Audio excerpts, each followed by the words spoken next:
Buenas noches, mi grupo está conformado por Luz Ángela Restrepo, Luisa Fernanda Otero, Dayana Pérez y mi persona Julián Andrés Monroy. En este caso vamos a hablar sobre las formas farmacéuticas novedosas y hemos escogido nanosistemas de liberación.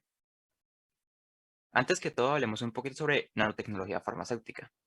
Esta también es conocida como nanofarmacia y básicamente se define como el uso de la nanotecnología para la prevención, el diagnóstico y el tratamiento de diferentes patologías y heridas. Esta básicamente lo que busca es mejorar la salud y el funcionamiento del organismo. Esta tiene diferentes objetivos como lo son descubrir nuevos agentes farmacéuticos, desarrollar sistemas de liberación de fármacos con localización o direccionamiento específico y diseñar materiales estructurados multifuncionales capaces de atacar enfermedades específicas. Bueno, los nanomedicamentos tienen ciertos componentes que se les denomina nanosistemas de liberación. Estos permiten ya sea la encapsulación, la unión covalente o la absorción de las moléculas activas. Estas nanoestructuras le proporcionan al nanomedicamento ciertas ventajas, entre las cuales podemos encontrar la protección del principio activo, básicamente es evitar la degradación temprana del fármaco, el aumento de la permeabilidad y la solubilidad, transportar de diferentes tipos de API, es decir, que se pueden utilizar con fármacos hidrofílicos e hidrofóbicos. Transportan macromoléculas tales como proteínas, péptidos y ácidos nucleicos. También otra ventaja es la vectorización del API. Esto es debido a que los nanoestructuras modifican la distribución del principio activo en el organismo, lo que permite una entrega selectiva del fármaco al punto de acción. Esta liberación del fármaco es dada por ciertos estímulos, ya sean internos o externos. En los internos podemos encontrar el pH o la presencia de enzimas. Y en los externos podemos encontrar la temperatura y la luz. Estos nanosistemas de liberación se pueden clasificar en dos, en orgánicos e inorgánicos. En las nanoestructuras orgánicas podemos encontrar las nanopartículas poliméricas, los liposomas, los dendrímeros y diferentes tipos de conjugados. En las nanoestructuras inorgánicas encontramos los diferentes tipos de nanopartículas metálicas, óxidos metálicos, nanotubos de carbono, entre otros. Sin embargo, esta exposición va enfocada a los dendrímeros y a las nanopartículas metálicas. Pero antes de hablar de eso, eh, voy a decir un poquito sobre la nanofarmacia en la actualidad. Y es que, primero, cabe resaltar que actualmente no existen medicamentos de este tipo en forma sólida. Sin embargo, estos se encuentran en diferentes fases clínicas. Bueno, en este gráfico uno podemos encontrar los usos de nanoestructuras en ensayos clínicos del 2008 hasta el 2020, en los que vemos que los liposomas son las nanoestructuras mayormente utilizadas. Esto debido a que estos nanosistemas son de los que más se tiene información actualmente. Vemos que el 65% de esos ensayos es en tratamientos del cáncer, debido a que los medicamentos convencionales anticancerígenos, al no ser selectivos y no atacar solamente al cáncer, estos atacan también a las células sanas y por eso se les atribuye esta toxicidad, a diferencia de los nanomedicamentos que sí son selectivos. Bueno, en el gráfico 2 podemos observar diferentes sistemas donde se ha abarcado pues el tratamiento y diagnóstico de enfermedades. Entonces se puede observar que en el 2016 estos nanosistemas, más del 70% de estos eran destinados pues a ensayos clínicos para el tratamiento del cáncer, enseguida de este para el tratamiento pues del dolor. Pero esto ha ido cambiando con el tiempo, ya que en el 2020, como se puede observar, ya estos nanosistemas están siendo estudiados, por ejemplo, en el sistema nervioso y pues en el caso de las vacunas se está haciendo un amplio desarrollo de estas por la situación actual. En los métodos de obtención de estas nanoestructuras tenemos dos métodos. Uno de estos es el top-down, donde tenemos una estructura grande, donde se busca reducir el tamaño de esta hasta llegar a la nanopartícula. En los métodos top-down tenemos métodos físico-mecánicos, como lo es el molido mecánico y la erosión. Por otra parte, tenemos el bottom-up, que parte de átomos, donde se busca agruparlos hasta llegar hasta la nanopartícula.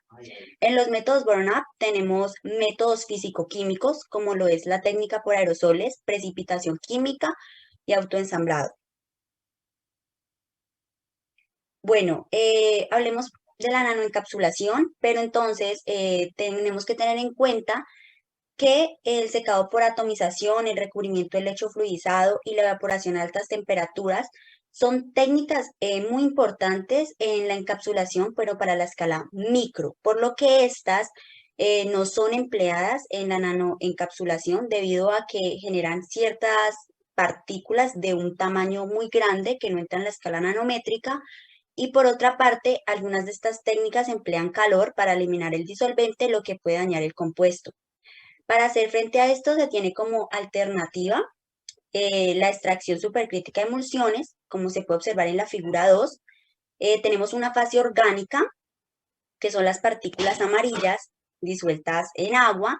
En estas partículas o en esta fase orgánica va a ir disuelto el compuesto bioactivo, que son estas partículas color amarilla más clarita, y el recubrimiento, que son las partículas negras. Entonces, ¿qué pasa? Con el CO2 va a ser el extractor. Cuando este extrae la fase orgánica, el recubrimiento se precipita haciendo la nanoencapsulación del compuesto bioactivo, como se puede observar, y este queda suspendido en el agua. Entonces, ¿qué ventajas ofrece este método? Mejora el control del tamaño de la partícula, así como en su forma, tiene alta eficiencia de encapsulación, mayor al 80%, y se puede usar a grandes producciones. Bueno, los dendrímeros son moléculas poliméricas hiperramificadas tridimensionales que tienen un tamaño no mayor a 10 nanómetros. Estas se caracterizan porque tienen una estructura ramificada multifuncional que les va a otorgar cierta versatilidad debido a que los grupos funcionales que están ubicados en la periferia pueden ser modificados enlazando moléculas de conveniencia y se pueden utilizar en diferentes aplicaciones. Cabe aclarar que los dendrímeros son hidrofílicos. Aquí podemos observar el core, que es el núcleo, luego están unidas covalentemente las ramificaciones que crecen y forman generaciones y tienen una superficie de múltiples grupos terminales. Estos presentan una ventaja que aumentan la estabilidad, la solubilidad, asimismo la biodisponibilidad de los fármacos con los que van a interactuar. Además, sus características pues, son adecuadas para ser usados en diferentes tipos de vías de administración, como por ejemplo son algunos intranasal, intravenosa, transdérmica y oral. Una diferencia con otros nanopartículas o nanoencapsulados es que estos solamente pueden usar en vías parenterales, pero en los dendrímeros pueden usar en otros tipos de vías. Una desventaja es que los dendrímeros catiónicos presentan una toxicidad. Esto se debe a que la membrana celular está cargada negativamente y al interactuar con esa carga positiva del dendrímero catiónico va a producir ruptura de la membrana formando nanoagujeros o un adelgazamiento de la membrana que va a conducir a la lisis celular y va a provocar la toxicidad va a provocar la toxicidad. Una aplicación de los dendrímeros es la encapsulación de fármacos. Por ejemplo, los principios activos que son hidrofóbicos se pueden encapsular en el interior del dendrímero y va a hacer que aumente la hidrosolubilidad. Pero, por ejemplo, si la molécula es hidrofílica, entonces se van a unir en la periferia, en la superficie del dendrímero, por uniones covalentes, enlaces de hidrógeno, interacciones electrostáticas, etc. Entonces, los dendrímeros tienen la capacidad de cruzar eficazmente varias barreras biológicas, pueden dirigirse a estructuras o sitios en específico y pueden circular en el torrente sanguíneo durante un tiempo necesario para obtener un efecto terapéutico. Como ejemplo, un medicamento que se utiliza en los dendrímeros está el Viralis, que ya está en el mercado. Es un astrodímero de sodio, tiene una presentación de spray nasal. Este actúa en el virus del SARS-CoV-2, uniéndose a las proteínas spike, impidiendo que el virus entre a la célula. Este estromidino sódico es un potente agente virucida que reduce irreversiblemente la inefectividad del SARS-CoV-2 en el 99,9% después de 1 minuto de exposición al virus.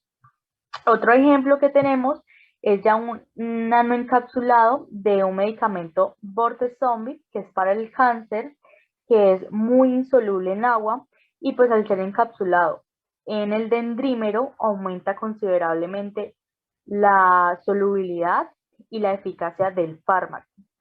Aquí podemos observar el dendrímero con el fármaco.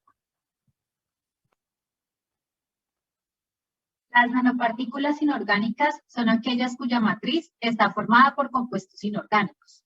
Existe una amplia variedad de materiales inorgánicos. Los más utilizados para este tipo de formulaciones son el óxido de hierro, el oro y el sílice. En general, las nanopartículas metálicas presentan un área superficial demasiado grande con respecto a su masa.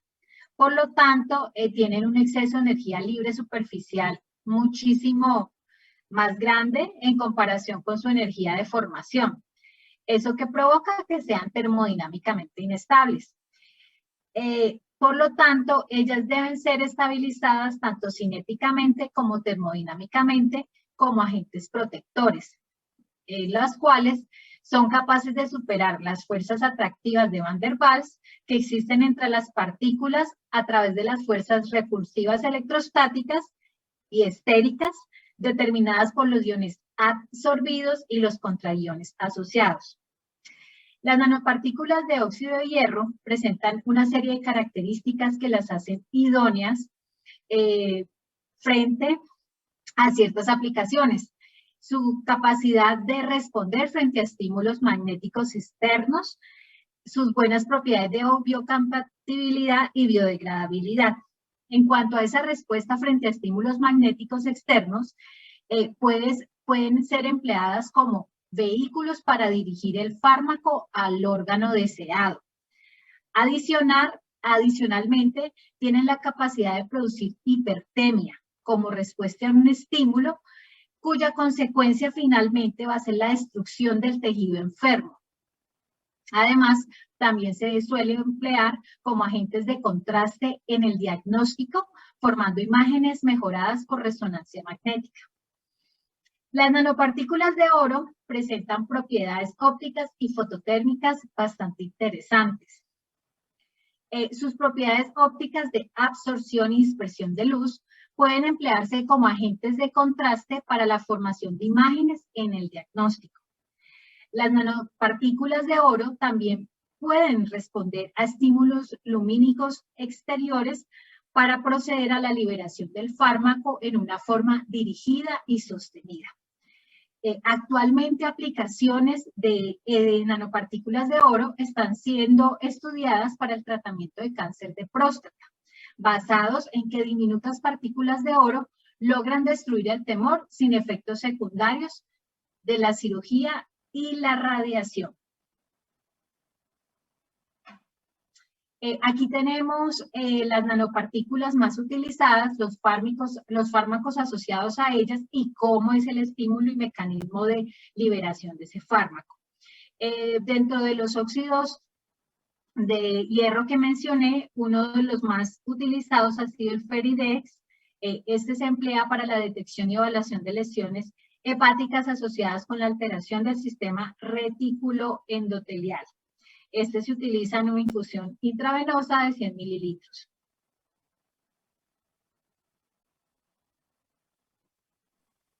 Bueno, finalmente se concluye que la nanofarmacia va avanzando cada día y vislumbra como una de las áreas más prometedoras para el tratamiento y diagnóstico de distintas enfermedades, especialmente del cáncer y en el desarrollo de vacunas. Los dendrímeros albergan fármacos tanto hidrófilos como hidrófobos, lo que demuestra su versatilidad. Hay una gran cantidad de literatura de las aplicaciones de administración de fármacos y las perspectivas futuras de los dendrímeros. Por otra parte, las nanopartículas inorgánicas más prometedoras como el oro han sido de gran interés debido a su biocompatibilidad, sus propiedades ópticas y fototérmicas, y las principales aplicaciones han sido en el diagnóstico y la terapéutica de enfermedades. Sin embargo, sigue siendo un reto a evaluación de la toxicidad. Aquí tenemos las referencias. Muchas gracias por su atención.